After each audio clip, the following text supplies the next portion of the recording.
വർഷം 2020 നവംബർ 27. ഇറാന്റെ തലസ്ഥാനമായ ടെഹ്റാനിൽ നിന്നും അകലെയുള്ള ഒരു ഹൈവേയിലൂടെ കനത്ത സുരക്ഷയോടെ ഒരു കറുത്ത കാർ കടന്നുപോകുന്നു. ആ കാറിൽ ഉണ്ടായിരുന്നത് സാധാരണക്കാരനായ ഒരു വ്യക്തിയായിരുന്നില്ല. ഇറാന്റെ രഹസ്യ ആണവ പദ്ധതിയുടെ തലവൻ, അവരുടെ ഏറ്റവും വലിയ ശാസ്ത്രജ്ഞൻ മൊഹ്സൻ ഫക്രിസാദെ. പെട്ടെന്ന് റോഡരികിൽ നിർത്തിയിട്ടിരുന്ന ഒരു പിക്കപ്പ് ട്രക്കിൽ നിന്നും ആ കാറിന് നേരെ വെടിയുണ്ടകളുടെ മഴ പെയ്യുന്നു. വെറും 3 മിനിറ്റ് നീണ്ടുനിന്ന ആ ആക്രമണത്തിൽ ഇറാന്റെ ഏറ്റവും വലിയ ശാസ്ത്രജ്ഞൻ കൊല്ലപ്പെടുന്നു. എന്നാൽ ലോകത്തെ മുഴുവൻ ഞെട്ടിച്ചത് ആ കൊലപാതകമായിരുന്നില്ല. ആ കാറിന് നേരെ വെടിയുതിർത്തത് അവിടെ ഒളിച്ചിരുന്ന ഒരു കൊലയാളിയായിരുന്നില്ല, മറിച്ച് മനുഷ്യന്റെ സഹായമില്ലാതെ ആയിരക്കണക്കിന് കിലോമീറ്ററുകൾ അകലെയിരുന്ന് സാറ്റലൈറ്റ് വഴി നിയന്ത്രിക്കുന്ന ഒരു ആർട്ടിഫിഷ്യൽ ഇന്റലിജൻസ് മെഷീൻ ഗണ്ണായിരുന്നു. ലോകത്തിലെ ഏറ്റവും വലിയ രഹസ്യാന്വേഷണ ഏജൻസിയായ ഇസ്രയേലിന്റെ മൊസാദ് ആയിരുന്നു ഈ ഞെട്ടിക്കുന്ന ഓപ്പറേഷന് പിന്നിൽ. എന്തിനാണ് ഇസ്രയേൽ ഇത്രയും വലിയൊരു റിസ്ക് എടുത്ത് ഇറാന്റെ ശാസ്ത്രജ്ഞനെ കൊലപ്പെടുത്തിയത്? അതിനുള്ള ഉത്തരം അമേരിക്കയുടെയും ഇസ്രയേലിന്റെയും ഉറക്കം കെടുത്തുന്ന ഒരൊറ്റ ചോദ്യത്തിലാണ് കിടക്കുന്നത്. ഇറാന്റെ കയ്യിൽ ലോകം ഭയക്കുന്ന ആ വിനാശകാരിയായ ആയുധം ഉണ്ടോ? അതെ, ന്യൂക്ലിയർ ബോംബ്. ലോകം ഇന്ന് ഏറ്റവും കൂടുതൽ ഭയക്കുന്ന ആ വലിയ രഹസ്യം. ഇറാന്റെ ആണവ പദ്ധതിയുടെ കഥ ആരംഭിക്കുന്നത് ഇന്നോ ഇന്നലെയോ അല്ല. ഏറ്റവും രസകരമായ കാര്യം എന്താണെന്നാൽ, ഇറാന് ആദ്യമായി ന്യൂക്ലിയർ സാങ്കേതിക വിദ്യ നൽകിയത് ഇന്ന് അവരുടെ ഏറ്റവും വലിയ ശത്രുവായ സാക്ഷാൽ അമേരിക്ക തന്നെയാണ്. 1950കളിൽ ഇറാൻ ഭരിച്ചിരുന്ന ഷാ രാജാവും അമേരിക്കയും തമ്മിൽ വലിയ സൗഹൃദമായിരുന്നു. സമാധാനപരമായ ആവശ്യങ്ങൾക്ക്, അതായത് വൈദ്യുതി ഉൽപ്പാദിപ്പിക്കാനായി അമേരിക്കയുടെ സഹായത്തോടെയാണ് ഇറാൻ അവരുടെ ആണവ പദ്ധതികൾ തുടങ്ങുന്നത്. എന്നാൽ 1979ൽ ഇറാനിൽ നടന്ന ഇസ്ലാമിക വിപ്ലവത്തോടെ കാര്യങ്ങൾ പൂർണ്ണമായും മാറിമറിഞ്ഞു. ഷാ രാജാവിനെ പുറത്താക്കി ഇസ്ലാമിക ഭരണകൂടം അധികാരത്തിൽ വന്നതോടെ അമേരിക്കയും ഇസ്രയേലും ഇറാന്റെ ഏറ്റവും വലിയ ശത്രുക്കളായി മാറി. തങ്ങൾക്ക് ചുറ്റും ശത്രുക്കളാണെന്ന് തിരിച്ചറിഞ്ഞ ഇറാൻ വലിയൊരു തീരുമാനമെടുത്തു. ഈ ലോകത്ത് തങ്ങൾക്ക് പിടിച്ചു നിൽക്കണമെങ്കിൽ ഒരൊറ്റ വഴിയേ ഉള്ളൂ, ആറ്റം ബോംബ്. എന്നാൽ അമേരിക്കയുടെ കണ്ണുവെട്ടിച്ച് ലോകത്തെ ഏറ്റവും വലിയ ആയുധം എങ്ങനെ നിർമ്മിക്കും? അതിനായി അവർ കണ്ടെത്തിയ വഴിയാണ് ലോകത്തെ മുഴുവൻ ഞെട്ടിച്ചത്. ഇറാന്റെ മധ്യഭാഗത്തുള്ള നഡാൻസ്, ഫോർഡോ എന്നീ പ്രദേശങ്ങളിൽ വലിയ പർവ്വതങ്ങൾക്ക് താഴെ 100 കണക്കിനടി ആഴത്തിൽ അവർ കൂറ്റൻ ഭൂഗർഭ നഗരങ്ങൾ നിർമ്മിച്ചു. ഈ പർവ്വതങ്ങളെ തുഴച്ചു കയറാൻ അമേരിക്കയുടെ കയ്യിലുള്ള ഏറ്റവും വലിയ ബങ്കർ ബസ്റ്റർ ബോംബുകൾക്ക് പോലും കഴിയില്ല.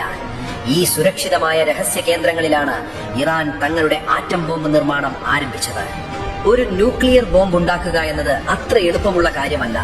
അതിന് ഏറ്റവും അത്യാവശ്യമായി വേണ്ടത് യുറേനിയമാണ്. ഭൂമിയിൽ നിന്നും കിട്ടുന്ന സാധാരണ യുറേനിയം വെച്ച് ബോംബ് ഉണ്ടാക്കാൻ കഴിയില്ല. അതിനെ പ്രോസസ് ചെയ്ത്, അതായത് എൻറിച്ച് ചെയ്ത് എടുക്കണം. വൈദ്യുതി ഉണ്ടാക്കാൻ വെറും 3 മുതൽ 5% വരെ മാത്രം എൻറിച്ച് ചെയ്ത യുറേനിയം മതി. എന്നാൽ ഒരു ആറ്റം ബോംബ് ഉണ്ടാക്കണമെങ്കിൽ ഇത് 90% മാറ്റണം. ഇതിനായി സെൻട്രിഫ്യൂജുകൾ എന്ന് വിളിക്കുന്ന ആയിരക്കണക്കിന് യന്ത്രങ്ങൾ രാവും പകലും പ്രവർത്തിക്കണം. ഇറാന്റെ ഭൂഗർഭ ലാബിലുള്ളത് ഇത്തരം 1/4 ലക്ഷത്തോളം സെൻട്രിഫ്യൂജുകളായിരുന്നു. ഈ യന്ത്രങ്ങൾ കറങ്ങി ഇറാൻ മെല്ലെ മെല്ലെ ആറ്റം ബോംബ് എന്ന ലക്ഷ്യത്തിലേക്ക് അടുത്തുകൊണ്ടിരുന്നു. ഇസ്രയേലിനും അമേരിക്കയ്ക്കും കാര്യം മനസ്സിലായി. ഇറാന്റെ ആണവ കേന്ദ്രങ്ങളിൽ ബോംബിട്ടാൽ ഭൂമിക്കടിയിലുള്ള ഈ യന്ത്രങ്ങൾക്ക് ഒരു പൊറല് പോലും ഏൽക്കില്ല. അതുകൊണ്ട് അവർ ലോകം അന്നുവരെ കണ്ടിട്ടില്ലാത്ത, വെടിയുണ്ടകളില്ലാത്ത ഒരു യുദ്ധത്തിന് തുടക്കം കുറിച്ചു, സൈബർ വാർ. 2010ൽ അമേരിക്കയുടെയും ഇസ്രയേലിന്റെയും ഇന്റലിജൻസ് ഏജൻസികൾ ചേർന്ന് ലോകത്തെ ആദ്യത്തെ ഡിജിറ്റൽ ആയുധം സൃഷ്ടിച്ചു, സ്റ്റക്സ്നെറ്റ് എന്ന കമ്പ്യൂട്ടർ വൈറസ്. ഇന്റർനെറ്റ് പോലും ഇല്ലാത്ത ഇറാന്റെ ഭൂഗർഭ നാവിലേക്ക് ഒരു പെൻ ഡ്രൈവ് വഴി ഈ വൈറസിനെ അവർ കടത്തിവിട്ടു. ആ ഒറ്റ വൈറസ് ഇറാന്റെ ലാബിലെ കമ്പ്യൂട്ടറുകളുടെ നിയന്ത്രണം ഏറ്റെടുക്കുകയും ആയിരക്കണക്കിന് സെൻട്രിഫ്യൂജ് യന്ത്രങ്ങളെ അമിത വേഗത്തിൽ കറക്കി പൊട്ടിത്തെറിപ്പിക്കുകയും ചെയ്തു. ഒരു തുള്ളി രക്തം പോലും വീഴാതെ ഇറാന്റെ ആണവ സ്വപ്നങ്ങളെ വർഷങ്ങളോളം പിന്നോട്ട് വലിക്കാൻ ഈ ഒറ്റ വൈറസിന് കഴിഞ്ഞു. എന്നാൽ ഇറാൻ അവിടെ തളർന്നില്ല. അവർ പഴയതിനേക്കാൾ വലിയ, ആർക്കും ഹാക്ക് ചെയ്യാൻ കഴിയാത്ത പുതിയ ടെക്നോളജികൾ കൊണ്ടുവന്നു. ഭൂമിക്ക് കൂടുതൽ അടിയിലേക്ക് അവർ പുതിയ ലാബുകൾ പണിതു. ഇന്ന് ഈ നിമിഷം നിങ്ങൾ ഈ വീഡിയോ കണ്ടുകൊണ്ടിരിക്കുമ്പോൾ ഇന്റർനാഷണൽ അറ്റോമിക് എനർജി ഏജൻസിയുടെ റിപ്പോർട്ടുകൾ പ്രകാരം ഇറാൻ തങ്ങളുടെ യുറേനിയം 60%-ഓളം എൻറിച്ച് ചെയ്തു കഴിഞ്ഞു. വെറും കുറച്ചാഴ്ചകൾ അല്ലെങ്കിൽ ദിവസങ്ങൾ, അത്രയും സമയം മാത്രം മതി ഇറാന് ഇത് 90%-ആക്കി മാറ്റി ലോകത്തെ നശിപ്പിക്കാൻ ശേഷിയുള്ള ആറ്റം ബോംബുകൾ നിർമ്മിക്കാൻ. ഇതിനെയാണ് സൈനിക ഭാഷയിൽ ബ്രേക്ക് ഔട്ട് ടൈം എന്ന് വിളിക്കുന്നത്. ഇപ്പോൾ ഇറാന്റെ ബ്രേക്ക് ഔട്ട് ടൈം വെറും 2 ആഴ്ച മാത്രമാണെന്നാണ് അമേരിക്ക പറയുന്നത്. തങ്ങളുടെ ഏറ്റവും വലിയ ശത്രുവായ ഇറാന്റെ കയ്യിൽ ഒരു കാരണവശാലും ന്യൂക്ലിയർ ബോംബ് കിട്ടാൻ ഇസ്രയേൽ അനുവദിക്കില്ല. ഏതാനും ദിവസങ്ങൾക്കുള്ളിൽ ഇറാന്റെ ഈ ഭൂഗർഭ നഗരങ്ങൾക്ക് നേരെ ഇസ്രയേൽ ചരിത്രത്തിലെ ഏറ്റവും വലിയ ആക്രമണം നടത്തിയേക്കാം. പക്ഷേ ലോകമറിയാത്ത മറ്റൊരു സത്യം കൂടിയുണ്ട്. അതെന്താണെന്നറിയാമോ?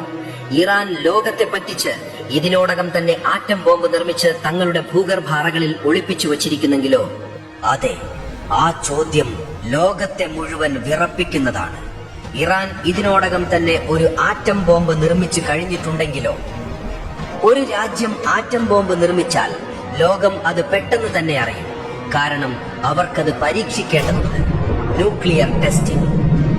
എന്നാൽ ഇറാനിൽ അടുത്ത കാലത്തായി നടന്ന ചില ഭൂചലനങ്ങൾ ലോകരാജ്യങ്ങളെ വലിയൊരു സംശയത്തിലേക്ക് തള്ളിവിട്ടിരിക്കുകയാണ്.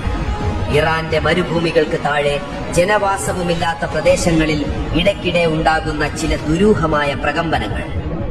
അത് ശരിക്കും പ്രകൃതിദത്തമായ ഭൂചലനങ്ങളാണോ, അതോ ആരും അറിയാതെ ഭൂമിക്കടിയിൽ വെച്ച് ഇറാൻ നടത്തുന്ന രഹസ്യ ന്യൂക്ലിയർ ബോംബ് പരീക്ഷണങ്ങളാണോ?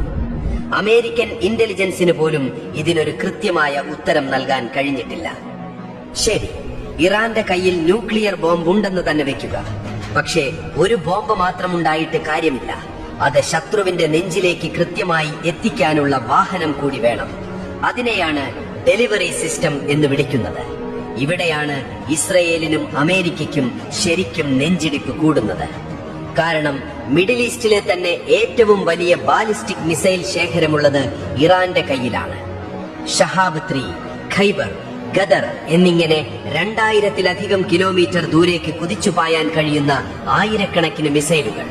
ഇതിന്റെയൊക്കെ അറ്റത്ത് ഇറാന് വളരെ എളുപ്പത്തിൽ ആ ന്യൂക്ലിയർ ബോംബ് ഘടിപ്പിക്കാൻ കഴിയും. പോരാത്തതിന് ശബ്ദത്തേക്കാൾ 15 ഇരട്ടി വേഗത്തിൽ സഞ്ചരിക്കുന്ന ഫത്താഹ് എന്ന ഹൈപ്പർസോണിക് മിസൈലും ഇറാന്റെ കയ്യിലുണ്ട്.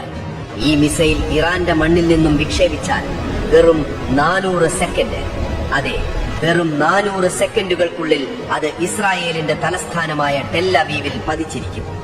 ഇസ്രായേലിന്റെ ലോകപ്രശസ്തമായ അയൺ ഡോം സിസ്റ്റത്തിന് പോലുമോ അമേരിക്കൻ റഡാറുകൾക്ക് പോലുമോ ഇതിനെ ആകാശത്ത് വെച്ച് തടഞ്ഞു നിർത്താൻ കഴിയില്ല. ഇതെല്ലാം കണ്ട് ഇസ്രയേൽ വെറുതെ നോക്കി നിൽക്കുമോ? ഇല്ല.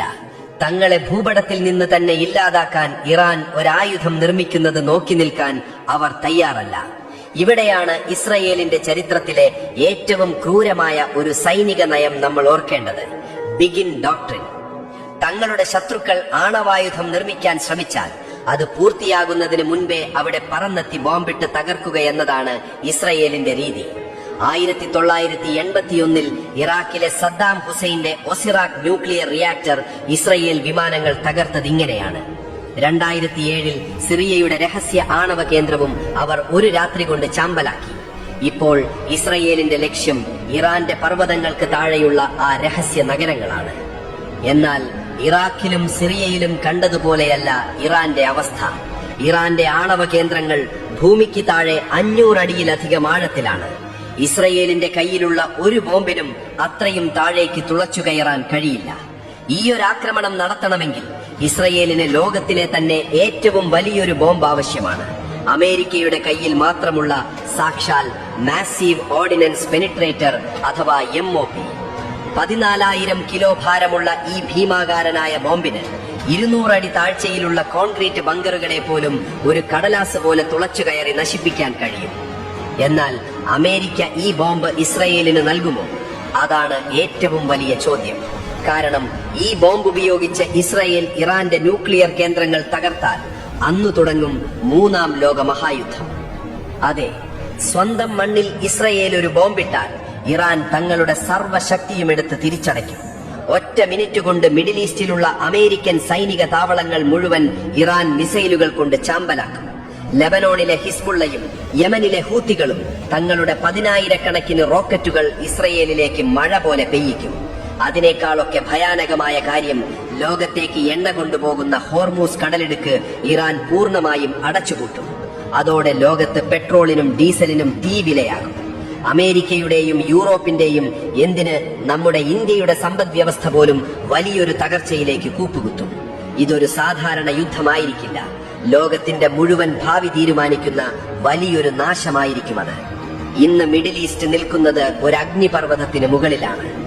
ഇറാന് ഒരു ന്യൂക്ലിയർ ബോംബ് കിട്ടിയാൽ അവരുടെ പവറോട് കൂടി നിൽക്കാൻ സൗദി അറേബ്യയും തുർക്കിയും നാളെ ആണവായുധങ്ങൾ നിർമ്മിക്കാൻ തുടങ്ങും. അത് ലോകത്തെ വീണ്ടും ഒരായുധ മത്സരത്തിലേക്ക് തള്ളിവിടും. മറുവശത്ത് ഇത് തടയാൻ ഇസ്രയേൽ ഒരാക്രമണം നടത്തിയാൽ അത് മിഡിൽ ഈസ്റ്റിനെ ഒന്നടങ്കം കത്തിച്ചാമ്പലാക്കും. ഈ രണ്ട് രാജ്യങ്ങൾക്ക് മുന്നിൽ ഇനി ഏത് വഴിയാണ് ബാക്കിയുള്ളത്?